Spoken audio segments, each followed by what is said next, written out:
14 نحاسة 2018 ዓመተ ምህረት ኣብ መቐለ ስርዓት ብልጽግና ብዝፈጸሞ መጥቃዕቲ ድሮን ሓደ ወዲ 2 ዓመት ዝርከብዎም 13 ንጹሃት ሰባት ከም ዝተጎድኡ ተፈሊጡ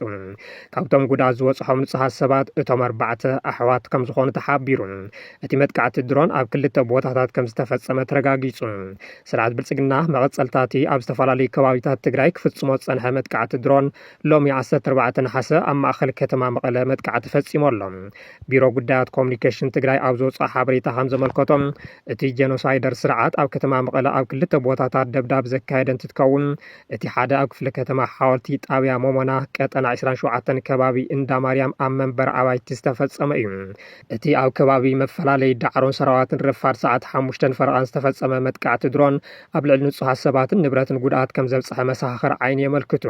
እቲ ካልኣይ ደብዳብ ኣብ ከባቢ ኩሓ ዝተፈጸመ ኮይኑ ብኣጋጣሚ ዝበጽሐ ሓደጋ የለን ኢሉ ቢሮ ጉዳያት ኮሙኒኬሽን ትግራይ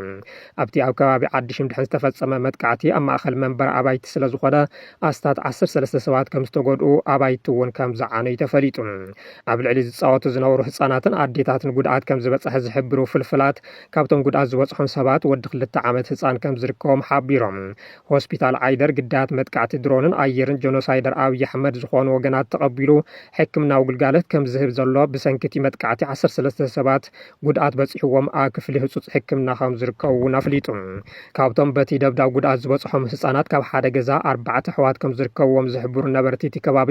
ንሳቶም ድማ ዮናታን ሓድሽ ወዲ 3 ዓመት ተመስገን ሓድሽ ወዲ 6 ዓመት ሶልያና ሓድሽ ጓል 11 ዓመት መድሃኒት ሓድሽ ድማ ጓል 13 ዓመት ከም ዝኾኑ ጠቒሶም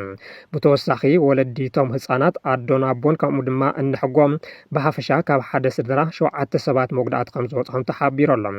እቲ ስርዓት መጥቃዕቲ ዝፍጽመሎም ቦታታት ዝኾነ ዓይነት ወተሃደራዊ ምንቅስቃስ ይኹን መኻዚን ከም ዘየለ ዝሕብሩ ነበርቲ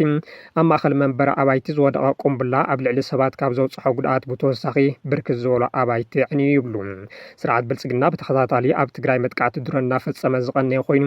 ብዛዕባ ዝፍጽሞ ዘሎ ደብዳብ ግና መብርሂ እንትህብ ኣይርአን እቲ ስርዓት ክሳብ ሕዚ ይፍጽሞም ኣብ ዘለዉ ደብዳባት ድሮን ኣብ ንጹሃት ዜጋታትን ንብረትን ጉድኣት ይበጽሕ ከም ዘሎ እዩ ዝንገር